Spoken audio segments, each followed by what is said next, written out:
शांति। 25 अक्टूबर 2023। प्रातः मुरली। ओम शांति। बाप दादा मधुबन। मीठे बच्चे, तुम बेहद के बाप को याद करो। इसमें ही ज्ञान, भक्ति और वैराग्य तीनों समाया हुआ है। यह है नई पढ़ाई। प्रश्न, संगम पर ज्ञान और योग के साथ साथ भक्ति भी चलती है, कैसे? उत्तर, वास्तव में योग को भक्ति भी कह सकते हैं, क्योंकि तुम बच्चे अव्यभिचारी याद में रहते हो। तुम्हारी यह याद ज्ञान सहित है, इसलिए इसे योग कहा गया है। द्वापर से इसे भक्ति होती, ज्ञान नहीं होता, इसलिए उस भक्ति को योग नहीं कहा जाता। उसमें कोई एम ऑब्जेक्ट नहीं है। अभी तुम्हें ज्ञान भी मिलता, योग भी करते, फिर तुम्हारे बेहद की सृष्टि से वैराग्य भी है। गीत किसी ने अपना बना के। ओम शांति। बेहद का बात समझाते हैं। शास्त्रों की पढ़ाई वह कोई पढ़ाई नहीं है, क्योंकि शास्त्रों की पढ़ाई में कोई अहम ऑब्जेक्ट नहीं है।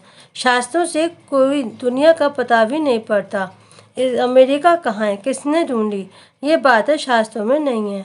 कहते हैं फलाने ने ढूंढी, दूसरे इलाके ढूंढते हैं अपने रहने के लिए। देखा, मनुष्य बहुत हो गए हैं, रहने के लिए ज़मीन तो चाहिए ना। अब ये सब बातें पढ़ाई की हैं, इसको एजुकेशन कहा जाता है। तुम्हारा भी ये एजुकेशन है।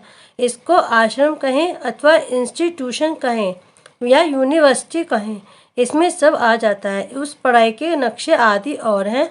शास्त्रों से रोशनी नहीं मिलती, पढ़ाई से रोशनी मिलती है। तुम्हारी भी पढ़ाई है। वैकुंठ किसको कहा जाता है, यह न उस शास्त्र में है, न शास्त्रों की पढ़ाई में है। ये नॉलेज ही नहीं है जो एक बाप भी बतलाते हैं। मनुष्य तो कह देते स्वर्ग नरक सब यहाँ ही है। बाप ही समझाते हैं स्वर्ग नरक किसको कहा जाता है। ये बातें न शास्त्रों में है, न उस एजुकेशन में है। तो नई बातें होने के कारण मनुष्य पूछते हैं, कहते हैं ऐसा ज्ञान तो कभी नहीं सुना। यह तो नई वंडरफुल बातें हैं जो कभी कोई ने नहीं सुनाई हैं भी बराबर नई बातें। न उस एजुकेशन वाले सुना सकते, न सन्यासी आदि सुना सकते। इसे परमपिता परमात्मा को ही ज्ञान का सागर कहा जाता है। बेहद की सी ज्योग्राफी समझाते हैं, ज्ञान से स्वर्ग और नरक का विस्तार भी सुनाते हैं। ये नई बात है ना। इस पढ़ाई में सब कुछ है, ज्ञान भी है, योग भी है, पढ़ाई भी है, भक्ति भी है। योग को भी भक्ति कह सकते हैं, क्योंकि एक के साथ योग लगाना उनको याद करना होता है। वह भक्त लोग भी याद करते हैं, पूजा करते हैं, गाते हैं। वह भक्ति करना कोई योग नहीं कहेंगे। समझो जैसे मीरा थी, श्री कृष्ण के साथ योग लगाती थी, उनको याद करती थी, परंतु उसको भक्ति कहा जाता है। उनकी बुद्धि में कोई अहम ऑब्जेक्ट नहीं है। इसको ज्ञान भी कहते, भक्ति भी कहते। योग लगाते, एक को याद करते हैं। सतयुग में न भक्ति होती न ज्ञान। संगम पर ज्ञान और भक्ति दोनों ही हैं, और द्वापर से लेकर सिर्फ भक्ति चलती आई है। किसको याद करना उसको भक्ति कहते हैं। यहाँ यह ज्ञान भी है, योग भी है, भक्ति भी है। समझ सकते हैं, वैसे भक्त हैं, तत्व से योग लगाते हैं, परंतु उनका है अनेकों से योग, इसलिए उनको भक्त कहते हैं। तुम्हारा यह अव्यभिचारी योग, यह ज्ञान सागर खुद बैठ पढ़ाते हैं, उनसे योग लगाना होता है। वह तो आत्मा को ही नहीं जानते, हम तो जानते हैं। परम पिता परमात्मा बाप के साथ बुद्धि योग लगाने से हम बाप के पास चले जाएंगे। वह हनुमान को याद करते हैं तो उनका साक्षात्कार हो जाता, उनको व्यभिचारी कहा जाता। यह अव्यभिचारी योग सिर्फ एक बाप को याद करना है, तो इसमें ज्ञान, भक्ति, वैराग्य सब इकट्ठे हैं, और वह उन्हों का सब अलग अलग है। भक्ति अलग, ज्ञान भी सिर्फ शास्त्रों का है, वैराग्य भी हद का है। यहाँ बेहद की बात है। हम बेहद के बाप को जानते हैं, इसलिए उनको याद करते हैं। भल शिव को याद करते हैं, परंतु विक्रम विनाश नहीं होंगे, क्योंकि वह ऑक्यूपेशन को नहीं जानते। विक्रम विनाश होने का ज्ञान ही नहीं। यहाँ तो बाप की याद से विक्रम विनाश होते हैं। वह काशी कलवट खाते हैं तो उनके विक्रम विनाश होते हैं, भोगनी पड़ती है। परंतु ऐसे नहीं कि तुम्हारी मुआफिक आहिस्ते आहिस्ते कर्मातीत बनते हैं, नहीं, उनके विक्रम सजाएं खाते खाते खत्म होते हैं, माफ़ नहीं हो जाते। तो ये पढ़ाई भी है, ज्ञान भी है, योग भी है, इसमें सब है। सिखलाने वाला एक ही बाप है। इनको आश्रम अथवा इंस्टीट्यूशन कहा जाता है। लिखा हुआ बड़ा अच्छा है, आगे ओम मंडली नाम रॉन्ग था, अभी समझ आई है। ये नाम बिल्कुल अच्छा है, कोई को भी समझा सकते हो कि ब्रह्मा कुमार तो तुम भी हो। बाप है सबका रचयिता, उनके पहले सूक्ष्म वतन रचना है। ब्रह्मा विष्णु शंकर हैं सूक्ष्म वतनवासी। नई सृष्टि रचते हैं तो जरूर प्रजापिता ब्रह्मा चाहिए। सूक्ष्म वतन वाला तो यहाँ आ ना सके, वह संपूर्ण अव्यक्त। यहाँ तो साकार ब्रह्मा चाहिए ना, वह कहाँ से आए? मनुष्य इन बातों को समझ ना सके। चित्र तो है ना, ब्रह्मा से ब्राह्मण पैदा हुए, परंतु ब्रह्मा आए कहाँ से? फिर एडॉप्शन होती है। जैसे कोई राजा को बच्चा नहीं होता है तो एडॉप्ट करते हैं, बाप भी इनको एडॉप्ट करते हैं, फिर नाम बदल कर रखते हैं प्रजापिता ब्रह्मा। वह ऊपर वाला तो नीचे आ ना सके, नीचे वाले को ऊपर जाना है। वह अव्यक्त, यह है व्यक्त। तो इस रहस्य को भी अच्छी थी समझना है, क्योंकि सबका प्रश्न उठता है। कहते हैं दादा को कभी ब्रह्मा, कभी भगवान, कभी श्री कृष्ण कहते हैं। अब इनको भगवान तो नहीं कहा जाता, बाकी ब्रह्मा और श्री कृष्ण को तो कह सकते हैं, क्योंकि श्री कृष्ण सुंदर से श्याम बनता है। तो जब रात है तब कहेंगे ब्रह्मा, जब दिन है तब कहेंगे श्री कृष्ण। श्री कृष्ण की आत्मा का अभी अंतिम जन्म है और ये श्री कृष्ण है आदि का जन्म। ये क्लियर करके लिखना पड़े। 84 जन्म राधे कृष्ण के व लक्ष्मी नारायण के बताने पड़े। यहाँ फिर उनको एडॉप्ट करते हैं तो ब्रह्मा का दिन और ब्रह्मा की रात हो जाती, वही फिर लक्ष्मी नारायण का दिन और रात। उनकी वंशावली को भी ऐसे हुआ। तुम अब ब्राह्मण कुल के हो, फिर देवता कुल के बनेंगे, तो ब्रह्मा कुमार कुमारियों का भी दिन और रात हुआ ना। ये बड़ी समझने की बातें हैं, चित्रों में भी क्लियर है। नीचे तपस्या कर रहे हैं, अंतिम जन्म है। ब्रह्मा आए कहाँ से, किससे पैदा हो? तो ब्रह्मा को एडॉप्ट करते हैं, जैसे राजा एडॉप्ट करते हैं, फिर उनको राजकुमार कहते हैं। ट्रांसफर कर देते हैं प्रिंस ऑफ फलाना। पहले तो प्रिंस नहीं था, राजा ने एडॉप्ट किया तो नाम डाला प्रिंस। ये रस्म रिवाज चलती आई है। बच्चों को ये बाप बुद्धि में आना चाहिए। दुनिया नहीं जानती कि बाप कैसे पुरानी दुनिया का विनाश और नई दुनिया की स्थापना करते हैं। ये रोशनी तुम बच्चों को है, तुम्हारी में भी नंबरवार है। आगे चलकर छोटी छोटी बच्चा भी बहुत तीखी होती जाएंगी, क्योंकि कुमारियां हैं। लिखा हुआ भी है कुमारियों द्वारा वाण मरवाए। कुमारियों का चमत्कार नंबर 1 में गया है। मम्मा भी कुमारी है, सबसे तीखी गई है। कहा जाता है डॉटर शोज मदर। मदर तो नहीं बैठ कोई से बात करेगी, यह माँ तो हो गई गुप्त, वह मम्मा है प्रत्यक्ष। तो तुम शक्तियों अथवा बच्चों का काम है माँ का शो करना। बहुत अच्छी बच्चियाँ भी हैं जिनका पुरुषार्थ अच्छा चलता है। कौरव संप्रदाय में भी किन्हों के मुख्य नाम है ना, जो महारथी हैं, यहाँ भी महारथियों के नाम हैं। सबसे बड़ा है शिव बाबा, ऊंच से ऊंच भगवान। उनका ऊंचा ठाव है, वास्तव में ठाव रहने का स्थान। तो हम आत्माओं का भी ऊंचा है। मनुष्य तो से महिमा करते रहते हैं, जानते कुछ भी नहीं। हम आत्माएं भी वहाँ की रहने वाली हैं, परंतु हमको जन्म मरण में आकर पाठ बजाना है। वह जन्म जन्म में नहीं आते। पाठ उनका भी है, परंतु कैसे, ये देव तुम बच्चे जानते हो, अभी तुम बच्चे समझते हो। ये शिव बाबा का रथ है, अश्व अथवा घोड़ा भी है, बाकी वह घोड़ा गाड़ी नहीं।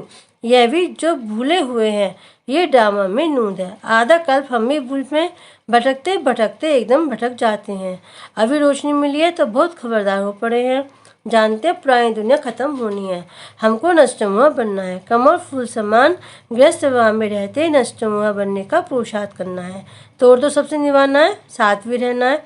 ये भट्टी भी बननी थी, जैसे कल पहले बनी थी। अभी तो कहते ग्रस्त विवाह में रह मेहनत करनी है, यहाँ घर बार छोड़ने की बात ही नहीं।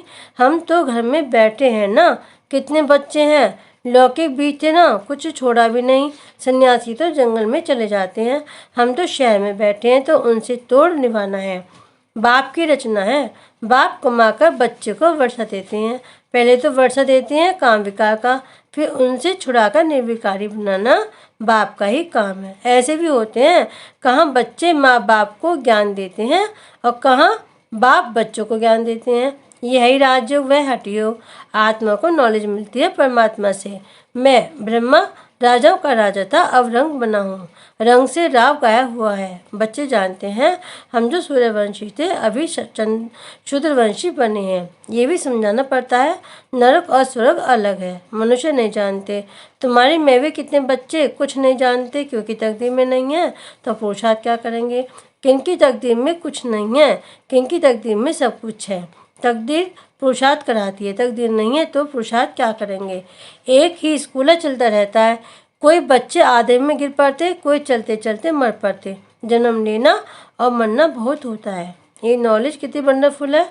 नॉलेज तो बहुत सहज है, बाकी कर्मातीत अवस्था को पाना इसमें ही सारी मेहनत है। जब विकल्प विनाश हो तभी तो उड़ सकें। ध्यान से ज्ञान श्रेष्ठ है। ध्यान में माया के विघ्न बहुत पड़ते हैं, इसे ध्यान से ज्ञान अच्छा है। ऐसे नहीं कि योग से ज्ञान अच्छा, ध्यान के लिए कहा जाता है। ध्यान में जाने वाले आज हैं नहीं। योग में तो कमाई होती है, विकल्प विनाश होते हैं। ध्यान में कोई कमाई नहीं है। योग और ज्ञान में कमाई है। ज्ञान और योग बिगड़ हेल्दी वेल्दी बन नहीं सकते। फिर ये घूमने फिरने की एक आदत पड़ जाती है, ये भी ठीक नहीं। ध्यान नुकसान बहुत करता है। ज्ञान भी सेकंड का, योग कोई सेकंड का नहीं है। जहाँ जीना है वहाँ योग लगाते रहना है। ज्ञान तो सहज है, बाकी एवर हेल्दी निरोगी बनना इसमें मेहनत है। सवेरे उठकर याद में बैठने में भी विघ्न बहुत पड़ते हैं। पॉइंट्स निकालते हैं तो भी बुद्धि कहाँ न कहाँ चली जाती है। सबसे जास्ती तूफान तो पहले नंबर वाले को आएंगे ना, शिव बाबा को तो नहीं आ सकते। बाबा हमेशा समझाते रहते हैं तूफान तो बहुत आएंगे। जितना याद में रहने की कोशिश करेंगे उतना तूफान बहुत आएंगे। उनसे डरना नहीं है, याद में रहना है, स्थिर होना है। तूफान कोई हिला ना सके, ये अंत की अवस्था है। यह रूहानी देश। शिव बाबा को याद करते रहो। यह भी समझने की और धारण करने की बातें हैं। धन दान नहीं करेंगे तो धारणा नहीं होगी। पुरुषार्थ करना चाहिए। 2 बाप के पॉइंट किसको समझाना बहुत ईजी है, ये भी तुम ही जानते हो। बाप 21 जन्मों का वर्षा देते हैं। तुम कहेंगे इन लक्ष्मी नारायण को बाप से 21 जन्मों का वर्षा मिलता है। बाप ने उनको राजयोग सिखलाया और कोई मुख से कह ना सके कि उन्हें भगवान ने वर्षा दिया है। दुनिया में कोई किस बात में खुश रहते। तुम जिस बात में खुश हो उसको कोई नहीं जानते। मनुष्य तो अल्पकाल क्षणभंगुर के लिए खुशी मनाते हैं। तुम हो सच्चे ब्राह्मण कुलभूषण, जो योगी और ज्ञानी हो। तुम्हारे इस अद्वितीय सुख की खुशी और कोई जान नहीं सकते। वह तो क्या क्या माथा मारते रहते हैं, मून पर जाने का पुरुषार्थ करते हैं, बहुत डिफिकल्ट मेहनत करते हैं। उन सबकी मेहनत बर्बाद हो जानी है। तुम बिना कोई तकलीफ के ऐसी जगह जाने का पुरुषार्थ करते हो जहाँ और कोई जा ना सके। एकदम ऊंचते ऊंच परम धाम में जाते हो। अच्छा, मीठे मीठे सिकलजे बच्चों प्रति माता पिता बाप दादा का याद प्यार और गुड मॉर्निंग। रूहानी बाप के रूहानी बच्चों को नमस्ते। हम रूहानी बच्चों के रूहानी बाप दादा को याद प्यार गुड मॉर्निंग और नमस्ते नमस्ते नमस्ते। ओम शांति। धारणा के लिए मुख्य सार। नंबर 1, गृहस्थ भाव में रहते नष्टो मुआवी बनना है, साथ साथ सबसे तोड़ निभाते कमल फूल समान रहना है। नंबर 2, धारणा करने के लिए ज्ञान धन का दान जरूर करना है। ज्ञान और योग से अपनी कमाई जमा करनी है, बाकी ध्यान दीदार की आश नहीं रखनी है। वरदान, संतुष्टता के सर्टिफिकेट के द्वारा भविष्य राज्य भाग्य का तख्त प्राप्त करने वाले संतुष्ट मूर्ति भाव। संतुष्ट रहना है और सर्व को संतुष्ट करना है। ये स्लोगन सदा आपके मस्तक रूपी बोर्ड पर लिखा हुआ हो, क्योंकि इसी सर्टिफिकेट वाले भविष्य में राज्य भाग्य का सर्टिफिकेट लेंगे। तो रोज अमृत वेले स्लोगन को स्मृति में लाओ। जैसे बोर्ड पर स्लोगन लिखते हो, ऐसे सदा अपने मस्तक के बोर्ड पर स्लोगन दौड़ाओ, तो सभी संतुष्ट मूर्तियाँ हो जाएंगी। जो संतुष्ट है वह सदा प्रसन्न है। स्लोगन, आपस में स्नेह और संतुष्टता संपन्न व्यवहार करने वाले ही सफलता मूर्त बनते हैं। ओम शांति।